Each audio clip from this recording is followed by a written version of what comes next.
Hello बच्चों, NCERT line by line में हमारा अगला चैप्टर है cell cycle and cell division. तो सबसे पहले यहाँ पर हम बात करते हैं कि कोई भी अगर ऑर्गेनिज्म सेक्सुअल रिप्रोडक्शन कर रहा है तो उसकी लाइफ की शुरुआत एक सिंगल सेल से होती है जिसे हम जाइगोट के नाम से जानते हैं।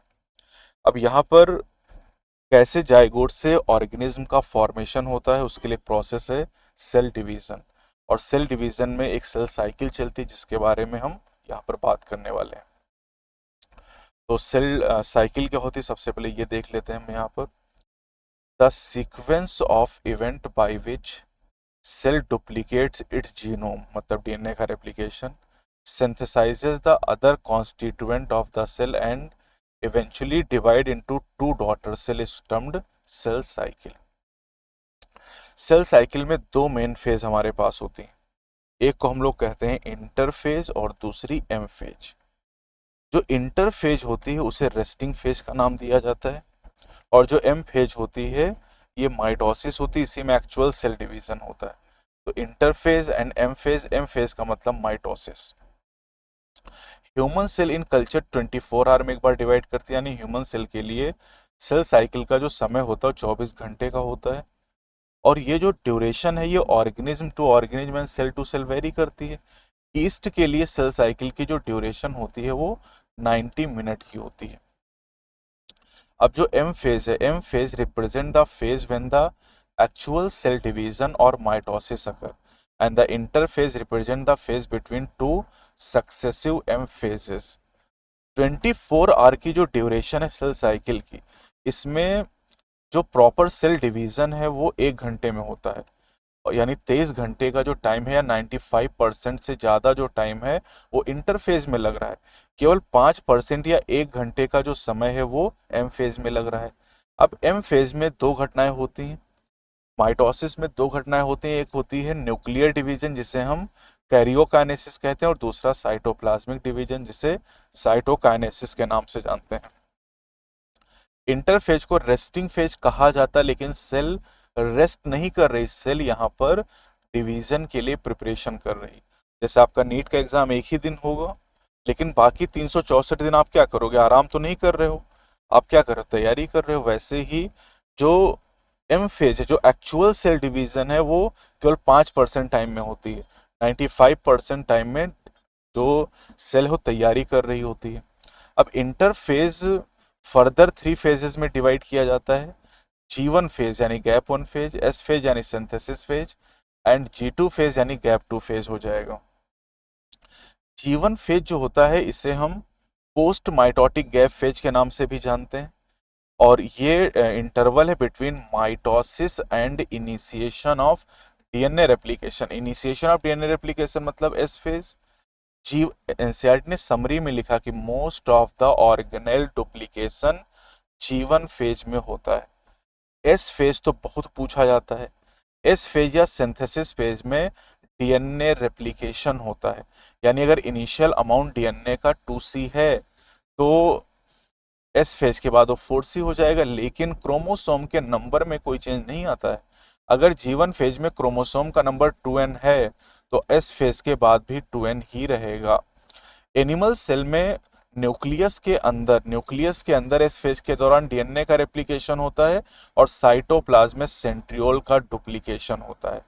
G2 फेज में प्रोटीन की सिंथेसिस होती है और सेल की ग्रोथ कंटिन्यूअसली चलती रहती है। अब कुछ सेल ऐसी होती हैं एडल्ट एनिमल में जो फर्दर डिवाइड नहीं करती, जैसे हमारी heart cell. Heart cell further एक बार इनका एम्ब्रियोनिक स्टेज के पहले महीने में ही हार्ट बन जाता है और उसके बाद इसकी सेल फर्दर डिवाइड नहीं करती हैं। कुछ सेल ऐसी जो कभी कभी डिवाइड करती हैं ऑकेजनली, जैसे स्किन सेल। स्किन सेल जब कट लगेगा आपको या रिप्लेसमेंट करना होगा तब डिवाइड करेंगी। ऐसी सेल जो डिवाइड नहीं करती हैं, ऑकेजनली डिवाइड करती हैं, ये G1 फेज से सेल साइकिल को एग्जिट कर देती हैं और इनएक्टिव स्टेज में चली जाती हैं, जिसे क्वेसेंट स्टेज या G0 कहा जाता है। अब यहाँ इसका नाम भी इनएक्टिव है, लेकिन सेल मेटाबॉलिकली एक्टिव है। आप खुद सोचो कि बॉडी में आपके हार्ट सेल से एक्टिव क्या कोई सेल हो सकती है?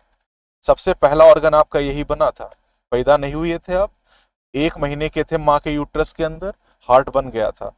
धड़कना शुरू कर देता पहले महीने से, और सबसे पहले धड़कना शुरू करता है और सबसे बाद तक काम करता है। जिस दिन ये बंद हो जाएगा, काम खत्म हो जाएगा उसी दिन। अब एनिमल में माइटोटिक सेल डिवीजन जो होता है वो केवल और केवल डिप्लॉयड सोमैटिक सेल में होता है, लेकिन कुछ एक्सेप्शन हमारे पास हैं, जैसे मेल हनी बी। तो मेल हनी बी में माइटोसिस के द्वारा हैप्लॉयड होता है मेल हनी बी, और माइटोसिस के द्वारा गैमीट बनते हैं। प्लांट की केस की बात करें तो प्लांट में हैप्लॉयड और डिप्लॉयड दोनों सेल में माइटोसिस होती है। अच्छा, मियोसिस में तो कोई दिक्कत है नहीं, मियोसिस हमेशा और हमेशा डिप्लॉयड सेल में होगा, वहां पर कभी हैप्लॉयड सेल में हो ही नहीं सकता है। अब आते हैं एम फेज की बात करते हैं माइटोसिस डिटेल में। तो this is the most dramatic period of the cell cycle. अब चूंकि पेरेंट और प्रोजनी में क्रोमोसोम का नंबर बराबर रहता है और इसीलिए इसे इक्वेशनल डिवीजन के नाम से हम लोग जानते हैं। एम फेज की बात करें तो इसमें दो डिवीजन आते हैं, कैरियोकाइनेसिस यानी nuclear division and cytokinesis cytoplasmic division. Karyokinesis को फर्दर 4 स्टेजेस में डिवाइड किया जाता है, prophase, metaphase, anaphase and telophase. Prophase में क्या होता है? प्रोफेज की अगर हम बात करें तो initiation of condensation of chromosomal material. अभी तक जो इंटरफेज है वहां क्रोमेटिन था, अब वो क्रोमेटिन कंडेंस होना शुरू करेगा और क्रोमोसोम का फॉर्मेशन करेगा। और यहाँ पर जो क्रोमोसोम होगा उसमें दो क्रोमेटिड आपको नजर आएंगे, और दोनों क्रोमेटिड आपको सेंट्रोमियर के द्वारा अटैच दिखाई देंगी। जो सेंट्रोसोम है, एक सेंट्रोसोम में दो सेंट्रियोल होते हैं, और सेंट्रोसोम का डुप्लीकेशन हो चुका है एस फेज के दौरान। अब ये सेंट्रियोल अपोजिट पोल की तरफ मूव करना शुरू करेंगे प्रोफेज में, और फिर ये जो सेंट्रोसोम है, एक पोल पे एक सेंट्रोसोम मतलब दो सेंट्रियोल जाएंगे, ये रेडिएट करेंगे माइक्रोट्यूब्यूल को, जिसे एस्टर का नाम दिया जाएगा। ये नया पॉइंट एनसीईआरटी में ऐड हुआ है। और दो एस्टर स्पिंडल फाइबर के साथ मिलकर माइटोटिक apparatus का फॉर्मेशन करेंगे। प्रोफेज के एंड में Golgi body, ER, nucleolus disappear हो जाएंगे, न्यूक्लियर एनवलप टूट जाएगी। अब आते हैं मेटाफेज। कंप्लीट डिसइंटीग्रेशन जब न्यूक्लियर एनवलप का हो जाएगा तो हम कहेंगे भैया अब माइटोसिस में मेटाफेज की शुरुआत हो चुकी है। अब जब न्यूक्लियर मेम्ब्रेन ही नहीं बचेगी तो क्रोमोसोम साइटोप्लाज्म में बिखर जाएंगे। कंडेंसेशन यहां तक कंप्लीट हो चुका है, और ये सबसे बेस्ट स्टेज है क्रोमोसोम की मॉर्फोलॉजी, शेप, साइज और नंबर की स्टडी करने के लिए। अब यहाँ पर मेटाफेज क्रोमोसोम जो है ये इक्वेटर पे आके अरेंज हो जाएंगे, जिसे हम मेटाफेज प्लेट या इक्वेटोरियल प्लेट के नाम से जानेंगे। और स्पिंडल फाइबर जो है ये अपोजिट पोल से आके काइनेटोकोर से अटैच हो जाएंगे। ये घटना यहाँ पर हो गई। अब आते हैं एनाफेज की बात करते हैं। तो एनाफेज में जो सेंट्रोमियर है इसकी स्प्लिटिंग हो जाएगी, बहुत पूछा जाता है स्प्लिटिंग ऑफ सेंट्रोमियर। और सेंट्रोमियर की स्प्लिटिंग होने से जो सिस्टर क्रोमेटिड हैं वो अलग हो जाएंगे, और ये क्रोमेटिड अब फ्यूचर के क्रोमोसोम है। तो अब chromosome move to the opposite pole, ये अपोजिट पोल की तरफ मूव करेंगे। तो एनाफेज स्टेज में centromere split and chromatid separate, and chromatid move to the opposite pole. Telophase की बात करें तो this is the reversal of the prophase. Prophase में क्या हुआ था? कंडेंसेशन। यहाँ क्या होगा? डीकंडेंसेशन, यानी यहाँ क्रोमोसोम अपनी इंडिविजुअलिटी को खो देंगे। अब आप क्रोमोसोम गिन नहीं पाएंगे कितने, फिर से क्रोमेटिन बन जाएगा।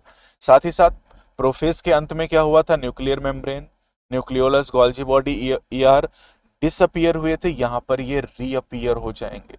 तो न्यूक्लियर मतलब गोल्जी बॉडी, ईआर रिफॉर्म हो जाएंगे।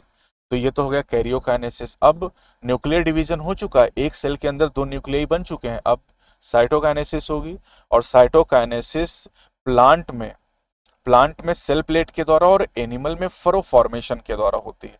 एनिमल में फरो फॉर्मेशन होता है, फरो फॉर्मेशन पेरिफेरी से सेंटर की तरफ मूव करता है। प्लांट में सेल वॉल होने की वजह से फरो नहीं बन सकती है, इसलिए यहाँ पर सेल प्लेट का फॉर्मेशन होता है, और ये cell plate centre to periphery move करता है। सेल प्लेट मिडिल लैमिला को रिप्रेजेंट करता है। साइटोप्लाज्मिक डिवीजन के समय माइटोकॉन्ड्रिया और प्लास्टिड को डॉटर सेल में बांट दिया जाता है। कुछ ऑर्गेनिज्म में कैरियोकाइनेसिस के बाद साइटोकाइनेसिस नहीं आती, जिससे मल्टी न्यूक्लिएट कंडीशन अराइज होती है, जिसे सिंसाइसियम कहा जाता है, जैसे लिक्विड एंडोस्पर्म ऑफ कोकोनट, जैसे skeletal muscle fibre. Significance of mitosis की बात करें तो 3 सिग्निफिकेंस हैं: ग्रोथ, रिपेयर एंड रिप्लेसमेंट। कहाँ कहाँ रिप्लेसमेंट या रिपेयर होता है? Cells of upper layer of epidermis यानी स्किन, स्किन में लगातार रिप्लेसमेंट होता रहता, पुरानी सेल गिरती रहती, नई सेल बनती रहती हैं। Cells of the lining of gut alimentary canal में, and the blood cell RBC. तो आप जानते हैं 120 दिन की लाइफ स्पैन है, उसके बाद मार दिया जाता है और नई सेल बोन मैरो में बन जाती है। प्लांट में लाइफ टाइम तक ग्रोथ होती क्योंकि वहां पर मेरिस्टम प्रेजेंट होते हैं। अब आते हैं मियोसिस की बात करें। मियोसिस में, मियोसिस का पर्पज क्या है? मियोसिस का एक पर्पज है गैमीट फॉर्मेशन। तो मियोसिस केवल गैमीट बनाने के लिए, बाकी जितना भी काम बॉडी में होना है, ग्रोथ होनी है, रिपेयर होनी है, रिप्लेसमेंट होना है, इन सब काम के लिए माइटोसिस है। मियोसिस का एक पर्पज है गैमीट फॉर्मेशन, और गैमीट डिप्लॉयड सेल से बनते हैं, इन सेल को मियोसाइट कहा जाता है। और मियोसिस क्रोमोसोम का नंबर आधा कर देता है, और इसीलिए मियोसिस को रिडक्शन डिवीजन के नाम से भी हम लोग जानते हैं। फर्टिलाइजेशन फिर से क्रोमोसोम के नंबर को डिप्लॉयड में रिस्टोर करने का काम करता है। तो गैमेटोजेनेसिस के लिए मियोसिस होती है, ऑलरेडी हम ह्यूमन रिप्रोडक्शन में इसके बारे में बात कर चुके हैं। मियोसिस से हैप्लॉइड गैमीट का फॉर्मेशन होता है। अब मियोसिस में दो बार डिवीजन होता है, मतलब दो बार न्यूक्लियस डिवाइड करेगा, दो बार साइटोप्लाज्म डिवाइड करेगा। तो दो सिक्वेंशियल डिवीजन होते हैं न्यूक्लियर और साइटोप्लाज्मिक डिवीजन के, जिसे मियोसिस 1 और मियोसिस 2 के नाम से जानते हैं। लेकिन only a single cycle of DNA replication, DNA का रेप्लिकेशन केवल एक बार होगा मियोसिस 1 के पहले, ठीक है। एस फेज जो आएगी उसमें हो जाएगा। 4 हैप्लॉइड सेल यहाँ पर बनेंगी एंड ऑफ मियोसिस 2 के बाद। और मियोसिस जो 1 है ये actually reduction division, meiosis 2 is equivalent to the mitosis. तो मियोसिस 2 हमें पढ़ना ही नहीं, हमें तो मियोसिस 1 पढ़नी है। अब मियोसिस 1 में दो फेजेस होती हैं, कैरियोकाइनेसिस 1 एंड साइटोकाइनेसिस 1। मियोसिस 2 में दो फेज हो जाएंगी, कैरियोकाइनेसिस 2, साइटोकाइनेसिस 2। मियोसिस 1 में जो कैरियोकाइनेसिस 1 होगी उसमें 4 फेज हो जाएंगी, prophase 1, metaphase 1, anaphase 1 and telophase 1। अब जो प्रोफेज 1 है, प्रोफेज 1 मियोटिक डिवीजन में माइटोसिस की प्रोफेज की तुलना में बहुत ही कॉम्प्लेक्स है और बहुत ही लॉन्गर फेज है। अब इसको क्रोमोसोमल बिहेवियर के आधार पर प्रोफेज 1 को 5 सब फेजेस में डिवाइड किया जाता है, leptotene, zygotene, pachytene, diplotene and diakinesis. Leptotene में क्रोमोसोम का कंडेंसेशन स्टार्ट हो जाता है और क्रोमोसोम धीरे धीरे दिखना शुरू हो जाते हैं। जाइगोटीन की अगर हम बात करते हैं तो जाइगोटीन स्टेज में क्रोमोसोम पेयरिंग करने लगते हैं, जिसे सिनेप्सिस का नाम दिया जाता है, और इसमें सिनेप्टोनीमल कॉम्प्लेक्स मदद करते हैं। जब क्रोमोसोम पेयरिंग करते हैं तो इस पेयर को हम लोग बाइवेलेंट या टेट्राड के नाम से जानते हैं। लेकिन बाइवेलेंट या टेट्राड बनते जाइगोटीन में, लेकिन this will be clearly visible in the next stage that is pachytene. तो पैकेटीन स्टेज में bivalent are clearly appear as tetrad, पहली बात। दूसरी बात, इस स्टेज के दौरान रिकॉम्बिनेशन नोड्यूल बनते हैं। ये वो जगह जहां पर रिकॉम्बिनेशन या क्रॉसिंग और होता है, किसके बीच में? ये बहुत इंपॉर्टेंट बात है, non sister chromatid of homologous chromosome. Crossing over take place between non sister chromatid of homologous chromosome, and crossing over is the exchange of genetic material between two homologous chromosome। Crossing over में एक enzyme का use होता है जिससे recombinase enzyme का नाम दिया जाता है। इसके बाद अगली स्टेज हमारी आ जाती है, दैट इज डिप्लोटीन। डिप्लोटीन की बात करें तो यहाँ पर डिसोल्यूशन ऑफ सिनेप्टोनीमल कॉम्प्लेक्स, साथ ही यहाँ क्याजमेटा बनते हैं जो कि एक्सेप के स्ट्रक्चर होते हैं। और कुछ वर्टिब्रेट में डिप्लोटीन कई मंथ या कई साल तक चल सकती है। नॉर्मली डिप्लोटीन कुछ मिनट की होती है, लेकिन एम्फीबियंस में, एम्फीबियन वर्टिब्रेट ही, उनमें डिप्लोटीन कई महीने कई साल तक चलती रहती है। अब आते हैं प्रोफेज 1 में लास्ट है डायकाइनेसिस। यहाँ पर होता है टर्मिनलाइजेशन ऑफ क्याजमेटा, और चूंकि प्रोफेज 1 का अंत है तो फिर इसका मतलब ये तो हो जाएगा कि यहाँ पर न्यूक्लियर एनवेलप जो होगी वो टूट जाएगी, न्यूक्लियोलस डिसअपियर हो जाएगा। और डायकाइनेसिस के बाद हम पहुंचेंगे मेटाफेज 1 में। मेटाफेज 1 में जो बाइवेलेंट क्रोमोसोम है वो इक्वेटर पर अलाइन कर जाएंगे, और अपोजिट पोल से जो अपोजिट पोल से स्पिंडल फाइबर या माइक्रोट्यूब्यूल हैं, ये होमोलॉगस क्रोमोसोम के काइनेटोकोर से अटैच हो जाएंगे। एनाफेज 1 की बात करें तो होमोलॉगस क्रोमोसोम सेपरेट होंगे, लेकिन बहुत इंपॉर्टेंट बात है ये, एनाफेज 1 में क्रोमैटिड सेपरेट नहीं होंगे, क्योंकि यहाँ पर सेंट्रोमियर स्प्लिट नहीं करेगा, तो sister chromatid remain associated at centromere. Telophase 1 की बात करें तो न्यूक्लियर मेम्ब्रेन और न्यूक्लियोलस रीअपीयर हो जाएंगे। उसके बाद साइटोकाइनेसिस होगी और दो सेल बन जाएगी जिन्हें डैड का नाम दिया जाएगा। अब यहाँ पर क्रोमोसोम डीकंडेंस नहीं होंगे, ध्यान रखना है, क्योंकि पिक्चर अभी बाकी है, अभी मियोसिस 2 होना बाकी है। तो क्रोमोसोम का थोड़ा बहुत डीकंडेंसेशन हो सकता है, लेकिन वो इंटरफेज न्यूक्लियस की तरह नहीं होगा। मियोसिस 1 और मियोसिस 2 के बीच का जो गैप उसे इंटरकाइनेसिस कहते हैं, जो कि शॉर्ट लिव होता है। और मियोसिस, इस इंटरकाइनेसिस के दौरान कोई भी डीएनए रेप्लिकेशन नहीं होता है। इंटरकाइनेसिस के बाद आती है मेटाफे मियोसिस 2, और मियोसिस 2 में पहले कैरियोकाइनेसिस 2, कैरियोकाइनेसिस 2 में प्रोफेज 2 आ जाती है, जो कि प्रोफेज 1 की तुलना में बहुत सिंपल है। अब यहाँ पर सीधी बात जान लेंगे हम भैया कि जो मियोसिस 2 है, meiosis 2 is equivalent to the normal mitosis. तो हमें कुछ पढ़ने की जरूरत नहीं, यहाँ पर खत्म बात। माइटोसिस हम जानते हैं, तो इसमें हम कुछ नहीं जानेंगे। प्रोफेज 2 में क्या होगा सोचो, अगर थोड़ा बहुत डीकंडेंसेशन हुआ तो कंडेंसेशन हो जाएगा। मेटाफेज 2 में क्या होगा, क्रोमोसोम इक्वेटर पर अलाइन हो जाएंगे। एनाफेज में क्या होगा, splitting of centromere, sister chromatid opposite pole पे चले जाएंगे। और टीलोफेज में क्या होगा, डीकंडेंसेशन होगा, न्यूक्लियर एनवेलप रीअपीयर हो जाएगी, साइटोकाइनेसिस होगी, 4 सेल बन जाएंगी जिन्हें टेट्राड का नाम देंगे, और ये चारों सेल हैप्लॉइड हो जाएंगे। सिग्निफिकेंस की बात करते हैं, तो मियोसिस क्या कर रहा है, मियोसिस क्रोमोसोम के नंबर को आधा कर रहा है, ठीक है। लेकिन ये क्रोमोसोम के नंबर को आधा कर रहा है हर डिवीजन में, लेकिन मियोसिस की वजह से ही पीढ़ी दर पीढ़ी क्रोमोसोम का नंबर 46 ही है। हमारे मम्मी पापा में भी 46 क्रोमोसोम थे, हमारे अंदर भी हैं, और हमारे बच्चों में भी 46 होंगे। 10,000 साल से हम लोग धरती पर हैं और 46 ही क्रोमोसोम है। किस वजह से, मियोसिस की वजह से। तो पैराडॉक्स हो गया, एक तरफ हम करें मियोसिस क्रोमोसोम का नंबर आधा कर दे रहा है, 46 को 23 कर रहा है, और फिर हम करें मियोसिस की वजह से क्रोमोसोम का नंबर कांस्टेंट है। तो ये कैसे पॉसिबल है, तो ये पॉसिबल है, ये पॉसिबल ऐसे है कि meiosis reduces the chromosome number by half in division, but meiosis maintain the constancy of chromosome number generation after generation. Meiosis से वेरिएशन अपीयर होती हैं, और variation plays very important role in the evolution. हम लगातार विकसित हो रहे हैं, अपने मम्मी पापा की तुलना में हम लोग ज़्यादा एडवांस हैं। मम्मी पापा अपने दादा दादी नाना नानी तुलना में ज़्यादा एडवांस थे, हमारे बच्चे हमसे एडवांस होंगे।